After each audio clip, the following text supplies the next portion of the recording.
Mtazamaji, nakaribisha tena kwenye Elimu Mashinani kutoka kaunti ya Kakamega. Wanafunzi wako hapa wanataka kuuliza maswali, lakini kabla ya kufanya hivyo, hem, tusikilize kauli za wananchi kuhusiana na mkondo ama mikondo mitatu katika mtaala wa CBE maarufu Pathways katika masuala ya kufanikisha elimu yao. Tusikize kauli halafu tupate maswali kutoka kwa wanafunzi. Ministry of Education has done good to the education sector, especially in capitation, whereby it has funded us this term promptly and in time. We are very grateful to the Ministry of Education, and we urge that the same continues so that we receive the capitation early. CBC has enabled learners to know their talents and those who are not good in class may participate, because we are given time to go to perform things like handball, poems and other things. We need more and more learning resources like textbooks so that we can be able to allocate them to many learners, and if possible, if they can add creative arts teachers. Mtazamaji, na wapa fursa ya kipekee wanafunzi hapa. Ninaye Louis pamoja na Caitlin kuweza kumuuliza katibu mkuu maswali kuhusiana na mtaala wa CBE. Anza na wewe Louis, simama tafadhali. Hi everyone, I'm Louis from St. Ignatius Mukumu Boys High School, and actually my question was on NEC, the issue of NEC penalizing a whole school just because of noticing a single or several cases of exam dishonesty. This cause of action is damaging and is burying the greatest doctors and engineers Kenya has been yearning for, because the top students are the mostly affected, and the average students who maybe were anticipating maybe the highest grades they go is maybe a C- or a D+, end up scoring C+ or B-, while a student who has been scoring S ends up scoring a B+, and his dream career is shattered. And again, when the schools try to appeal for the review of this, nothing comes out. So please, I would like NEC to give us a clear picture of what is going on. Thank you. My name is Caitlin Atiano from Kakamega Comprehensive School, and my question today is, as far as STEM is concerned, as far as the government says that it needs 60%, why should the government use my points to position my career pathway? And I have different interests. Thank you. Finally, Olive, I have Ian. Thank you. My name is Ian Madenge from Kakamega Junior Comprehensive School. Lack of enough laboratories. I know if you ask a learner that, do you have a lab? They will say, of course, yes, we have. But you have forgot to ask the question, do you have enough laboratories? For example, take a look of this. 656 students operating in one laboratory. How will it make? Professor, what's your concern about this issue? Thank you. Olive, back to you. Thank you, Nimrod. Some very good questions there from your biggest stakeholders. Let's start with a question on NEC penalizing an entire school for a few cases of cheating. Okay, Olive and my clients there, the questions are very interesting. This issue of NEC is a question which requires more interrogation. From where I sit, cheating these days has moved from learners to teachers. It's unfortunate, but a reality. Using phones, trying to aid students, and so on. So I want to say that as much as it is wrong, usually the invigilators do not know, and even the examiners do not know whose paper they are marking, but they're able to detect. Because all the exams are usually coded, and every learner has their own paper with a code. when the exams are being marked, you never know whose paper is this. You just have a number. So when you see a whole school being penalized, it's because there's a trend. And this trend is usually facilitated by teachers, unfortunately. However, I want to say that to be able to get deeper into this issue of exam cheating, it is important to look at case by case. But I agree with you that you should not punish innocent students for a mistake of one or two students. You should be able to segregate. The system should be able to identify the culprits without confusing and penalizing people who have not done any mistake. Well, on STEM, why should government choose my pathway? I think by and large, for the three pathways, STEM, arts and rather social sciences, and arts and sport, we give guidelines. For example, we had anticipated that 60% of the students will choose STEM. But what happened in the final result? 51% of the students chose STEM.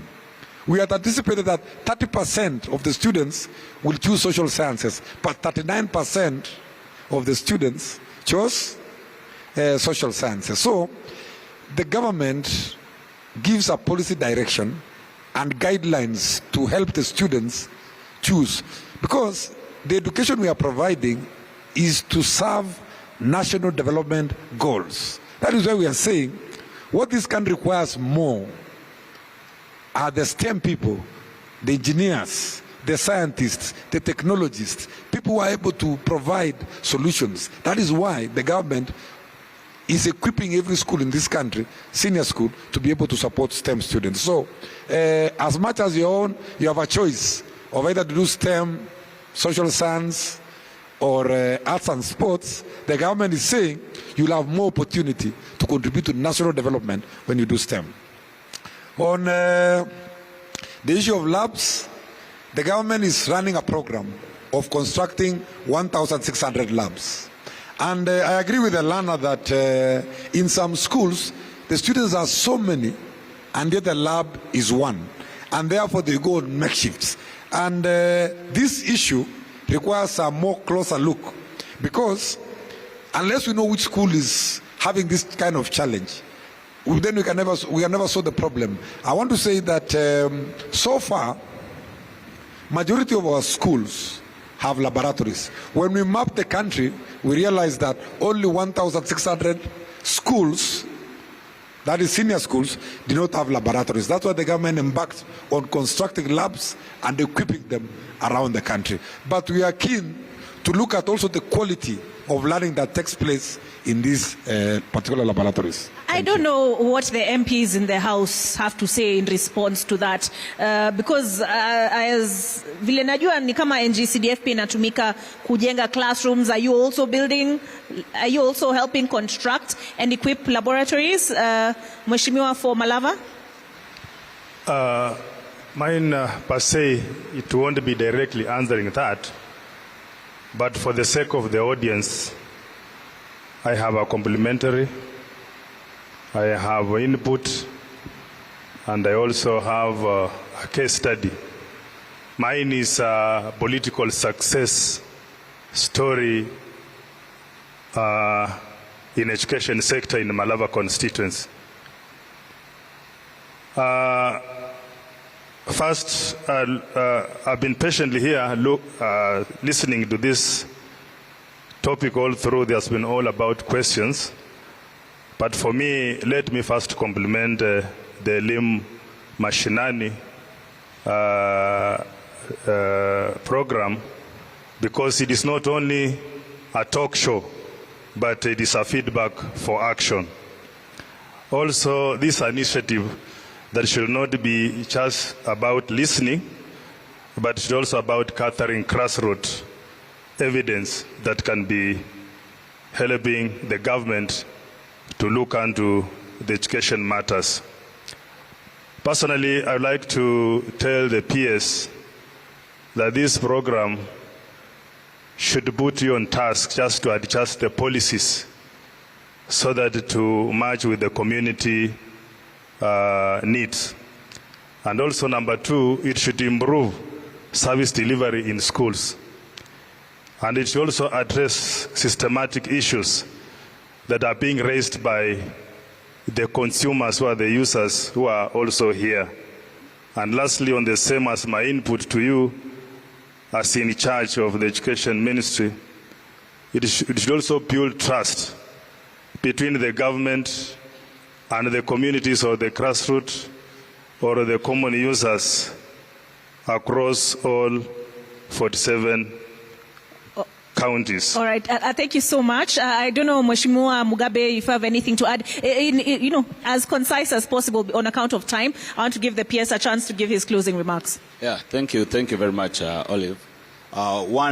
Let me commend the PS and the ministry for this initiative where they are getting raw information from the ground, from the local people, and also knowing that most of these challenges and problems are local. So even when strategizing on how to handle or how to solve the problems, you'll also go that way. Number two, I would want to dwell on the issue of infrastructure. Most of our schools actually lack proper infrastructure.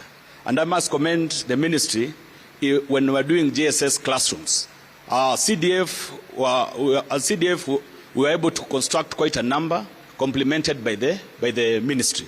But on these issues of laboratories and other infrastructure, we get very little from the government. So the national government through the Ministry of Education should actually focus on increasing funds for school infrastructure.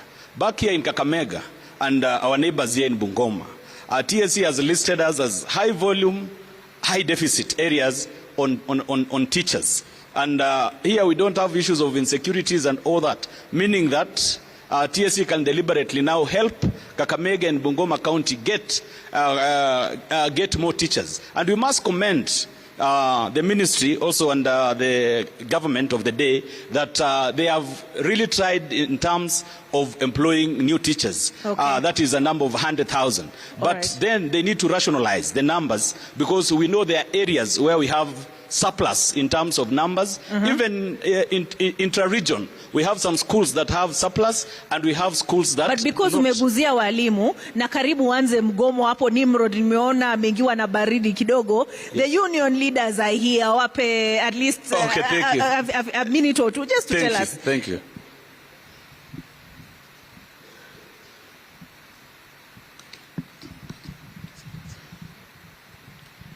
Asante sana Bwana PS.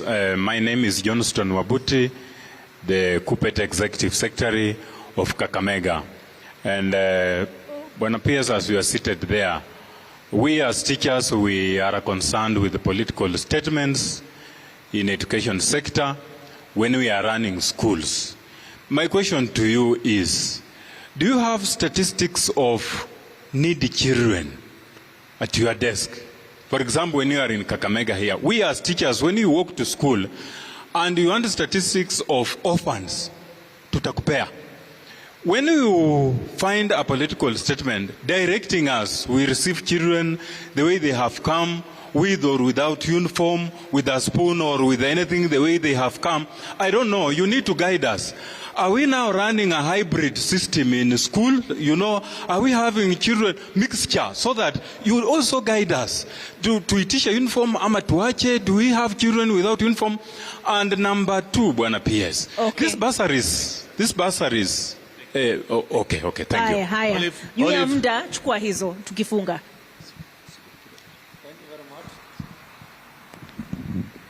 Okay, Olive, just to begin by appreciating the members of parliament and their comments, and also Kupet. And I want to reaffirm that we have statistics of all the learners in this country. We just completed verification last term. We have decided as a ministry that every term we must get returns from the field to confirm the numbers of students in school, the status of schools, so that we avoid these issues of unverified learners within our system. So we have the statistics. And also, we have also information about which students are orphans, which students are not orphans, and so on. Now, in closing, so that I don't take a lot of time, today was a very special day for me in Kakamega County. I started in the morning with Mayuke Primary School, where I had gone to inspect development projects with Honorable Ndagwa and actually reaffirm the message that the state of education in Kakamega is strong. Then I went to Matunda Salvation Army. The best, from my estimation, it is the best primary school in this country on matters results. Why? 75% of the students in Salvation Army, Matunda, transitioned to the university, got C+ and above. 285 students. It's actually a model school that I want to call upon other stakeholders to borrow the ideas from that school. It's a very successful model of a day school. That is why when I come here to Elimu Mashinani, I've gone to 2 constituencies in this county. I've been able to feel the ground, what the ground thinks. Finally, the state of education in Kakamega reflects the state of education in this country. It is strong, resilient, progressive, and family focused on meeting the national development goals. Education is an equalizer, and we have seen that through education we can be able to empower young people and take them to the first world. Thank you. All right. Naomba msamaha, lakini mnajua taarifa ya saa 3 Nimrod lazima ianze on the dot. No. So thank you very much, Kakamega, from myself. Thank you very much to Ambassador Professor Julius Bitox. Nimrod, your last word? Asante sana kwa wakazi wa Kakamega, tunashukuru kwa kutualika na kutupokea. Makofi kwa wadau wa sekta ya elimu hapa. Tunasema asante hadi wakati mwingine. Usiku mwema.